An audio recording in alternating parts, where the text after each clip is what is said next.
پھل اور سبزیوں کے بارے میں ایک بات اور سمجھ لو، ابراہیم علیہ السلام نے جب اپنی اولاد کے لیے اللہ سبحانہ وتعالیٰ سے رزق مانگا تھا تو کیا مانگا تھا؟ من الثمرات. کیا مانگا تھا؟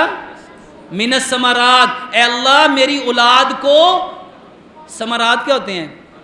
پھل. اور اچھا اس سے مزے کی ایک اور بات بتاتا ہوں میرے محترم بھائیوں، جتنے جانور موٹے تازے ہیں، ہاتھی، گائے، بیل، اونٹ، زرافہ، گینڈا، یہ کبھی زندگی میں گوشت کھاتے ہی نہیں.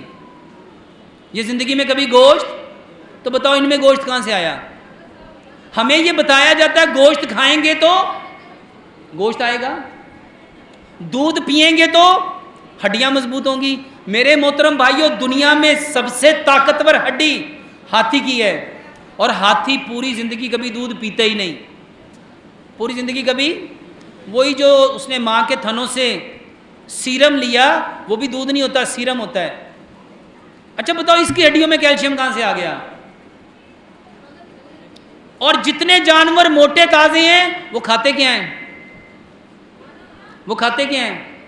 پھل اور سبزیاں. قرآن سے سمجھو، قرآن میں ہے جو چیز ہم نے جتنی پیدا کی وہ انسانوں کی اتنی ضرورت ہے، تو ہمیں یہ چیزیں اسی مقدار میں لینی چاہیے.